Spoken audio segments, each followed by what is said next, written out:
Hello नमस्कार प्यारे साथियों, कैसे हो आप सभी लोग। आई होप आप लोग अच्छे और सकुशल मंगल होंगे। चलिए आज एक और हमारी क्लास नंबर 7 में आपका हार्दिक स्वागत है, जो कि डेली करंट अफेयर्स के नाम से चलती है हमारे यूट्यूब चैनल ज्ञान गुरु क्लासेस में। चलिए आज देखते हैं आज की क्लास में क्या महत्वपूर्ण जो भी राष्ट्रीय अंतर्राष्ट्रीय खबरें थीं उनके बारे में अच्छे से पढ़ते हैं और अच्छे से विश्लेषण करते हैं। हमें उम्मीद होगी कि आप लोग पिछली क्लास जो भी हम करा चुके हैं अर्थात क्लास 6 तक आप कंटिन्यू उसका अच्छे से विश्लेषण और अच्छे से नोट्स बनाकर रखे होंगे और उसका रिवीजन करने का वक्त अर्थात आप रविवार को क्लास नहीं होगी डेली करंट अफेयर्स के नाम से, तो उसमें आप वो जो भी पीछे पढ़ा जा चुका है उन सारे प्रश्नों का आप रिवीजन करेंगे। और साथ ही कल एक और हमारी क्लास आएगी जो नोबेल पुरस्कार पे होगी। नोबेल पुरस्कार जो भी 2025 में दिए गए हैं जितने भी व्यक्तियों को मिला है उन व्यक्तियों के बारे में एक ट्रिक के माध्यम से हम तुम्हें बताएंगे, ठीक है। वो वीडियो आपको कल मिल जाएगी। चलिए इसी के साथ फिर आज की क्लास का शुरुआत करते हैं। देखिए भैया आज की क्लास में क्या है। अच्छा, क्लास शुरुआत करने से पहले जैसे हर तरह से रोजाना क्लास में हम करते हैं आपके लिए कुछ लाइन लेकर आए हैं। लाइन क्या है भैया, सफलता का मुख्य आधार सकारात्मक सोच और निरंतर प्रयास है। देखिए ये इस बात से तो हम भी सहमत हैं कि सफलता का मुख्य आधार की बात करें तो सकारात्मक सोच अर्थात आप हमेशा पॉजिटिव सोच रखिए कि हाँ हमसे हो पाएगा, हम जरूर करेंगे। अगर आप ऐसे माइंडसेट से चलते हैं तो जाहिर सी बात आप हर चीज़ अचीव कर पाएंगे। और दूसरी बात निरंतर अभ्यास, जो ये हमारे लाइफ में आज तक हमने देखा या सीखा भी है। अगर आप कंटिन्यू किसी भी चीज़ को कर रहे हैं या निरंतर अभ्यास कर रहे हैं तो जाहिर सी बात वो चीज़ को आप कर ले जाएंगे, ठीक है। जैसे आपने दोहा भी सुना होगा कि करत करत अभ्यास ते जड़मत हो सुजान रसरी आवाजात सिल पर पड़त निशान। तो अभ्यास एक ऐसी ताकत है, निरंतर अभ्यास या निरंतर प्रयास एक ऐसी ताकत है जो बड़ी से बड़ी चीज़ को तोड़ सकती हैं, ठीक है। जैसे आपने बहुत सारी प्रेरणादायक कहानियाँ भी सुनी होगी। कहानियाँ क्या है, वो हकीकत हैं। जैसे दशरथ मांझी की बात करें, एक बड़ा सा पहाड़ तोड़ कर दिया था लेकिन लगातार कंटिन्यू। तो इसी तरह हर चीज़ को चाहे जितनी बड़ी बड़ी सी चीज़ हैं आप अगर कंटिन्यू उस चीज़ का प्रयास करते हैं, उस चीज़ पे आप लगे रहते हैं तो जाहिर सी बात वो चीज़ आपसे हो जाएगी, ठीक है। तो इसी के साथ चेहरे पे स्माइल करेंगे और अगली क्लास के लिए रेडी। चलिए देखते हैं आज की क्लास में क्या है भैया। क्वेश्चन देखिए, क्वेश्चन नंबर 1 है, हाल ही में CBIC का नया अध्यक्ष किसे नियुक्त किया गया है। तो आपके ऑप्शन है संजय अग्रवाल और बी ऑप्शन है विवेक चौधरी और सी ऑप्शन है अभिषेक नागर और डी ऑप्शन है मोहित द्विवेदी। तो इसका जो सही आंसर होने वाला है विवेक चौधरी। अच्छा, CBICI का क्या होता है इसका मतलब, तो इसका फुल फॉर्म हिंदी में बात करें, हिंदी में इसका नाम होता है केंद्रीय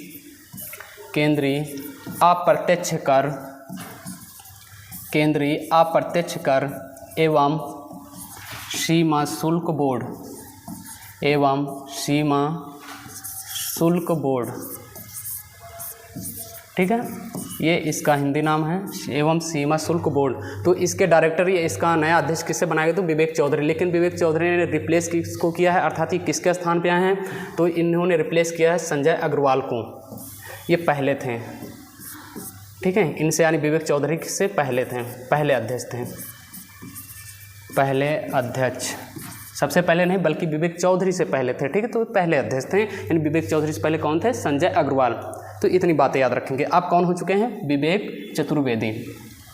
हाँ, अगला क्वेश्चन भैया, पंजाब नेशनल बैंक जिसे हम PNB भी बोलते हैं, पंजाब नेशनल बैंक ने अपनी पहली महिला ब्रांड एम्बेसडर किसे बनाया। ब्रांड एम्बेसडर का मतलब होता है कि PNB के यानी जो भी प्रचार करने के लिए किस महिला को ब्रांड एम्बेसडर बनाया है। तो आपके ऑप्शन दिए हुए हैं हरमनप्रीत कौर, स्मृति मंधाना, झूलन गोस्वामी, जो कि ये सभी क्रिकेटर हैं। तो इसका जो सही ऑप्शन होने वाला है वो हरमनप्रीत कौर। आप तस्वीर में भी देख सकते हैं हरमनप्रीत कौर को। ये हमारी भारतीय महिला टीम की कप्तान है हरमनप्रीत कौर, जिन्होंने हाल ही में आपको वर्ल्ड कप भी जिताया है कि नहीं, साउथ अफ्रीका को हराकर। तो PNB की बात करें, पंजाब नेशनल बैंक की स्थापना की बात करें, यानी पंजाब नेशनल बैंक की स्थापना कब हुई थी, तो PNB की स्थापना हुई थी 1894 और कहाँ पर भैया, लाहौर। अच्छा, इसके बारे में एक और PNB के बारे में, क्योंकि ये पहला स्वदेशी बैंक था। स्वदेशी का मतलब होता है अर्थात हमारा राष्ट्रीय स्वदेशी बैंक था, पहला स्वदेशी बैंक। इसके संस्थापक की बात करें तो लाला लाजपत राय और भी अन्य नेताएं। ये पहला स्वदेशी बैंक था PNB 1894। और इसका ब्रांड एम्बेसडर किस महिला को बनाया गया, हरमनप्रीत कौर। हरमनप्रीत कौर की बात करें तो क्या है भैया, भारतीय क्रिकेट टीम की कप्तान हैं, भारतीय क्रिकेट टीम की कप्तान। तो ये इतनी बातें आप लोग याद रखेंगे। पीएनबी के ब्रांड एम्बेसडर किसे बनाया गया है? तो हरमनप्रीत कौर को। आइए अगला क्वेश्चन देखते हैं। अगला क्वेश्चन क्या है? हाल ही में ऑक्सफोर्ड ने वर्ष 2025 का वर्ड ऑफ द ईयर किस शब्द को घोषित किया है? जैसे हर साल करते, जैसे 2024 में एक यूनिवर्सिटी है जिसका नाम है ऑक्सफोर्ड, ये क्या करती है? वर्ड ऑफ द ईयर, यानी हर साल हर ईयर में एक वर्ड को वर्ड ऑफ द ईयर देती हैं। तो अब की 2025 में किस वर्ड को दिया गया है? तो इसका जो सही ऑप्शन होगा वो रेज बैट को दिया गया। किसे दिया गया भैया? रेज बैट को। ऐसे ही केवल शब्द याद रखना, ये शब्द होता है जैसे हाँ, जो भी ऑनलाइन में आपको गुस्सा दिलाने का काम करती हैं, फिर रोचात्मक चीज़ें होती हैं, उन सब का शब्द का प्रयोग होता है रेज बैट का। तो अगर पूछा जाए ऑक्सफोर्ड यूनिवर्सिटी ने वर्ड ऑफ द ईयर किस शब्द को 2025 चुना है? तो रेज बैट को। ये देखिए, ठीक है। अगला क्वेश्चन है, हाल ही में LIC के नए प्रबंधक निदेशक कौन बने? LIC जिसे हम क्या बोलते हैं? भारतीय जीवन बीमा निगम। तो यानी उसके नए प्रबंधक कौन बने हैं? उनका ऑप्शन है आपको संजय अग्रवाल, आर चंद्र, विवेक चतुर्वेदी और अजय कुमार। इसका जो सही ऑप्शन होगा वो आर चंद्र को बनाया गया है। किसे बनाया गया है? LIC का नया प्रबंधक आर चंद्र को। इतनी बातें याद रखेंगे। आइए अगला देखते हैं। जनवरी 2026 में 7वां भारत अंतर्राष्ट्रीय शैवाल एक्सपो का कहाँ होगा? यानी अंतर्राष्ट्रीय शैवाल एक्सपो किस शहर में होने वाला है? तो इसका जो सही ऑप्शन होगा वो कोच्चि में होने वाला। कहाँ पर होगा भैया? कोच्चि में। अच्छा, ये कब होगा? अभी यानी हुआ नहीं, होगा 29 से लेकर 30 जनवरी 2026 में। 30 जनवरी 2026 में। अच्छा, इसका उद्देश्य क्या है? ये सम्मेलन क्यों होगा? उद्देश्य है समुद्री शैवालों को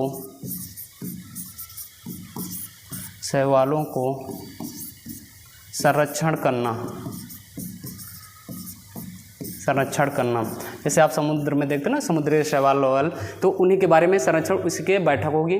तो अंतर्राष्ट्रीय शैवाल एक्सपो कहाँ होने वाला? कोच्चि में। और कब होने वाला? 29 से लेकर 30 जनवरी तक 2026 में। ये बात याद रखेंगे। कोच्चि पड़ता कहाँ है? केरल। अगली बात है, हाल ही में डॉक्टर राजेंद्र प्रसाद की जयंती कब मनाई गई? अर्थात डॉक्टर राजेंद्र प्रसाद, जिनके बारे में आप जानते होंगे, भारत के क्या थे? भारत के प्रथम राष्ट्रपति थे, ठीक है। उन्हीं के बारे में बात करते हैं। अच्छा, डॉक्टर राजेंद्र प्रसाद की जयंती पूछा गया है, अर्थात इनका जन्म 1 दिसंबर, 2 दिसंबर, 3 दिसंबर और 4 दिसंबर। जो इसका सही ऑप्शन होगा वो 3 दिसंबर। अगर इनकी जन्म की बात करें, जन्म हुआ था 3 दिसंबर 1884। और स्थान की बात करें, कहाँ पर हुआ था? स्थान जीरादेई पड़ता कहाँ भैया? बिहार में इनका जन्म हुआ था। और ये क्या थे? भारत के प्रथम राष्ट्रपति थे। क्या थे भैया? भारत के प्रथम राष्ट्रपति। 1 मिनट इधर लिख देते हैं। हाँ, इधर यहाँ पे लिखना डॉक्टर राजेंद्र प्रसाद के बारे में। राजेंद्र प्रसाद ये क्या थे? भारत के प्रथम राष्ट्रपति भी थे। प्रथम राष्ट्रपति। सबसे लंबा कार्यकाल भी इन्हीं का रहा, प्रथम राष्ट्रपति। अच्छा, कब से कब तक? 1952 से लेकर 62 तक इनका कार्यकाल, अर्थात 10 साल। अभी तक कोई भी ऐसा राष्ट्रपति भारत में नहीं हो जिसका इतना लंबा कार्यकाल रहा हो। केवल राजेंद्र प्रसाद ही ऐसे जो प्रथम राष्ट्रपति भी थे, इन्हीं का कार्यकाल सबसे लंबा था। और दूसरी बात और क्या थी? ये संविधान सभा के अध्यक्ष भी थे। संविधान सभा के अध्यक्ष थे, ठीक है। इतनी बातें। तो कब इनकी जयंती मनाई गई? इनकी जयंती जो मनाई गई है वो भैया 3 दिसंबर को। कहाँ पर इनका जन्म हुआ था? जीरादेई, बिहार। 3 दिसंबर 1884 में इनका जन्म हुआ था। ये बात याद रखेंगे। आइए फिर अगला क्वेश्चन देखते हैं। अगला क्वेश्चन क्या है भाई? हाल ही में सैयद मोदी इंटरनेशनल 2025 महिला युगल का खिताब किसने जीता है? देखिए, सैयद मोदी इंटरनेशनल जो का खिताब होता है, 1 मिनट, सैयद मोदी इंटरनेशनल का जो खिताब होता है वो किस खेल से संबंधित, पहले ये बात हम जान लेते हैं। इंटरनेशनल अगर खेल की बात करें तो बैडमिंटन आप लोगों ने खेला भी होगा। बैडमिंटन से संबंधित ये खेल है। और हुआ कहाँ है? अगर स्थान की बात करें, स्थान लखनऊ में खेला गया है। इसका फाइनल मुकाबला लखनऊ में, ठीक है। और जीतने वाली कौन है, आपके ऑप्शन दिए हुए हैं, ट्रासी जाली, गायत्री गोपीचंद, ए बी दोनों और साइना नेहवाल। जो इसका सही ऑप्शन होगा वो ए बी दोनों, अर्थात ट्रासी जाली ने भी जीता है और गायत्री गोपीचंद। ये युगल खिताब होते हैं, यानी दो लोग पार्टनरशिप में साथ रहकर खेलते हैं, ठीक है। तो कहाँ पर इसका बैडमिंटन से संबंधित, अच्छा बैडमिंटन के और भी कप होते हैं, जैसे बैडमिंटन के और कौन से कप होते हैं, आपने नाम सुना होगा थॉमस कप या स्टैटिक जीके में पढ़ा होगा, कौन सा भैया, थॉमस कप, और दूसरा होता है उबेर कप। ये यानी ये दो कप किससे संबंधित है, बैडमिंटन से ही संबंधित हैं। तो स्थान की बात करें लखनऊ में, लेकिन इन्होंने किसको हराया है, जैसे जीता तो है भाई ट्रासी जाली और गायत्री गोपीचंद, जो कि आप तस्वीर में भी देख सकते हैं, लेकिन किसे हराया है, तो जापान की प्लेयर थी, जापान की दो खिलाड़ी थे, उनका नाम है काहो ओसावा। क्या नाम है जापान की जो प्लेयर थी, काहो ओसावा। और दो प्लेयर यानी युगल जोड़ी के ये खेल होता है, ठीक है। तो एक व्यक्ति थी माई तनाबे, क्योंकि ये जापान के ही नाम है, तो भाई जापान के नाम ऐसे ही होते हैं। यानी किस प्लेयर को रहा है, काहो ओसावा और माई तनाबे को। और जीतने वाली हमारी भारतीय प्लेयर थी, उन भारतीय प्लेयर का क्या नाम है, ट्रासी जाली और गायत्री गोपीचंद। बैडमिंटन से संबंधित है, सैयद मोदी इंटरनेशनल का जो कप है। और स्थान की बात करें तो लखनऊ में खेला गया, ठीक है, क्लियर।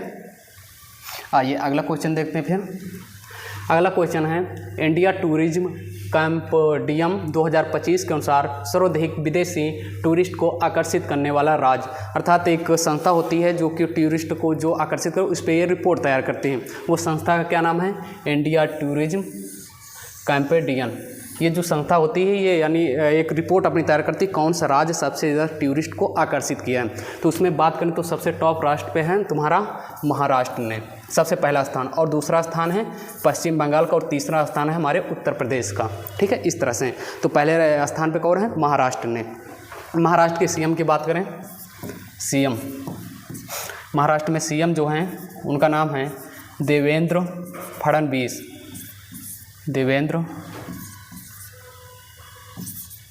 देवेंद्र फडणवीस, ठीक है। और ये वहाँ के राज्यपाल की बात करें, राज्यपाल कौन है, आचार्य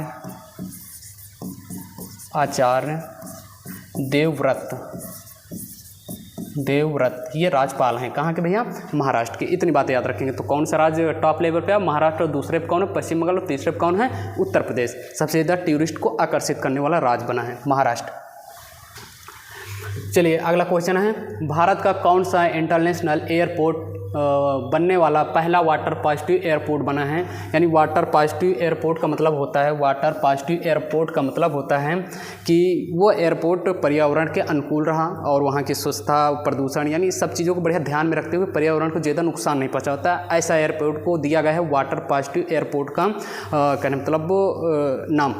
तो ये कहने वाला यानी ये पाने वाला कौन सा एयरपोर्ट है, आपके ऑप्शन है इंदिरा गांधी, लाल बहादुर शास्त्री, शिवाजी एयरपोर्ट और बेंगलुरु एयरपोर्ट। जो इससे प्राप्त हुआ है वो इंदिरा गांधी एयरपोर्ट को। और स्थान है कहाँ इंदिरा गांधी एयरपोर्ट, नई दिल्ली में।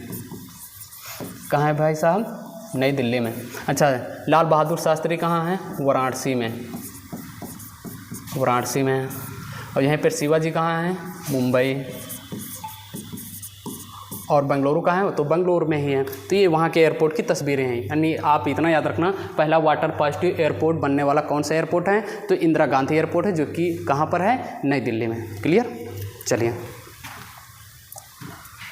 चलिए अगला क्वेश्चन, अर्थात ये आज की यानी महत्वपूर्ण जो भी करंट अफेयर से थे, हमने आपको कम समय में पढ़ाने की कोशिश की, कम समय में। अब जो भी आपके सामने क्वेश्चन आने वाले हैं वो पिछली क्लास का रिवीजन, अर्थात जो हमने कल पढ़ा था। आप लोगों को हम उम्मीद रखते हैं या फिर आशा रखते हैं आपसे कि इनका आंसर ज़रूर आप लोगों को पता रहे होंगे पहले से। चलिए देखते हैं पिछली क्लास का रिवीजन, क्योंकि जितना हमें आगे पढ़ना और बढ़ना महत्वपूर्ण होता है, उतना पीछे की चीज़ को हम साथ लेकर अगर आगे बढ़ें तो वो हमारे लिए बहुत महत्वपूर्ण है। लेकिन अगर हम पीछे भूलता जा रहे हैं या फिर भूल रहे हैं और आगे हम बढ़ते चले जा रहे हैं, तो वो हमारे किसी का मतलब का नहीं है फिर, या वो हमारा कहने मतलब कोई मेहनत, तो सारी मेहनत बेकार फिर जाने वाली है। इसलिए पीछे चीज़ों को हम हर हाल में याद रखकर तब आगे बढ़ेंगे, तो वो कहीं ना कहीं हमारे लिए बहुत लाभदायक है।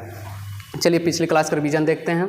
क्या पिछली क्लास में हमने आपको पढ़ाया था, बताया था हाल ही में कंप्यूटर साक्षरता दिवस कब मनाया गया है। तो आप कब मनाया गया है, इसका जो सही आंसर था ये आप लोग बता भी रहे होंगे। कल पढ़ाया था हमने 2 दिसंबर, और इसकी हमने आपको थीम भी बताई थी, ठीक है। और बीएसएफ स्थापना दिवस कब मनाया गया है, तो आपको हमने उत्तर बताया भी था कब मनाया गया भैया, 1 दिसंबर। और इसकी स्थापना कब हुई थी, 1965 में। ठीक है, चलिए 2 क्वेश्चनों को रिवीजन किया हमने। तीसरा क्या था, हाल ही में पैलोस मार्गोरियस अवार्ड किसे मिला था, तो हमने आपको बताया था जो मिसाइल वुमेन के नाम से जानी जाती हैं, जिनका नाम है डॉक्टर टेसी थॉमस। ये मिसाइल वुमेन के नाम से जानी जाती है, जैसे missile man APJ Abdul Kalam. चलिए अगला क्वेश्चन था, हाल ही में हॉर्नबिल महोत्सव कहाँ मनाया गया है, आपका आंसर यह हमने कल आपको बताया था, नागालैंड। इसे त्योहारों का त्यौहार कहते हैं और 1 से लेकर 10 दिसंबर अर्थात 10 दिनों तक चलने वाला ये त्यौहार होता है। आइए अगला देखते हैं, हाल ही में प्रेरणा योजना किस राज्य सरकार ने शुरू किया था, तो ये राज्य सरकार असम ने शुरू किया था, अर्थात जो असम के जो क्लास 10 के बच्चे होंगे उनको हर महीने 300 रुपये मिलने वाला है इस योजना के तहत। अगला क्या था, हाल ही में संचार साथी ऐप किस विभाग ने सभी मोबाइल फ़ोन में अनिवार्य कर दिया है, यानी आप अगर पहले से भेजोगे तो संचार साथी ऐप होगा, वो किस विभाग ने किया था, दूरसंचार विभाग ने। ठीक है, अगला क्या था, हाल ही में भारत की बिजली ऊर्जा क्षमता कितनी हो गई है, तो हमने आपको बताया था 5,05,023 मेगावाट हो चुकी है, इतनी क्षमता हो चुकी है, जो कि हम दूसरे स्थान पर और पहले स्थान पर ऊर्जा के मामले में या ऊर्जा क्षमता के मामले में पहले स्थान पे कौन है, चाइना है अर्थात चीन है, और दूसरे स्थान पे हम हैं, जो कि ऊर्जा क्षमता कितनी हो चुकी है, 5,05,023 मेगावाट। हाँ, अगला क्या है, हाल ही में रॉबिन स्मिथ का निधन होगा, वो कहाँ के क्रिकेटर थे, तो आपको हमने बताया था कहाँ थे, इंग्लैंड के क्रिकेटर। चलिए आपके लिए होमवर्क देते हैं, होमवर्क क्या है, या फिर जिसे हम गृह कार्य भी बोलते हैं। आप बताएंगे मिस यूनिवर्स 2025 का खिताब किसे मिला है, 2025 का खिताब किसे मिला है। आप ये के लिए गृह कार्य हैं जो कि आप हमें कमेंट बॉक्स में इसका आंसर ज़रूर देंगे। आप लोग एक गलती करते हैं, गलती ये कहा जाए कि आप लोग कमेंट बॉक्स, अगर आपको क्लास अच्छी लगे तो आप अपना या फिर क्लास कैसे लगे कैसे नहीं, तो आप लोग ज़रूर इसके लिए कमेंट किया गया, क्योंकि जैसे एक इंजन को चलने के लिए एक ईंधन की आवश्यकता होती है ना, उसी तरह हमारे क्लास में एनर्जी का अगर पूछा जाए एनर्जी का पावर आती कहाँ से है, तो वो आपके लाइक से और आपके कमेंट से आती हैं। तो ये आज की हमारी क्लास थी, जो भी महत्वपूर्ण प्रश्नों का विश्लेषण आपके लिए हमने गृह कार्य दिया। क्या है, मिस यूनिवर्स 2025 का खिताब किसे मिला है, इसका आंसर आज हम सभी से उम्मीद करते हैं कि इसका आंसर आप लोग कमेंट बॉक्स में ज़रूर देंगे। और जाने से पहले आपसे एक बात और करनी है, बात यह है कि अगर आप हमारे इस चैनल पे नए हैं तो चैनल को सब्सक्राइब कर और इसकी बेल आइकन को दबा दीजिए, ताकि आपसे बराबर नोटिफिकेशन पहुंचते रहें। और इसी तरह हमारी टीम बहुत जल्द आपसे 1-2 दिन के अंदर अर्थात मंडे से पूरी टीम आपको इस चैनल पे मिलने वाली है। या फिर जैसे हम अभी तो डेली करंट अफेयर्स पढ़ा रहे हैं, लेकिन आपको बहुत जल्द अर्थात मंडे से हम एक अन्य सब्जेक्ट साथ बिल्कुल जीरो से लेकर आपको हीरो बनाने वाली वो क्लास लेकर आएंगे। यानी जो भी सब्जेक्ट पकड़ेंगे उसको बढ़िया अंत तक जाएंगे और अच्छे से विश्लेषण आपको सारी फ्री में मिलने वाली है। केवल आपको काम इतना करना है, इस चैनल को सब्सक्राइब करके हमारे यानी ज्ञान गुरु क्लासेस के मेंबर बन जाइए, बस इतना कार्य करना है। तब तक के लिए नमस्कार, जय हिंद, जय भारत, जय ज्ञान गुरु क्लासेस।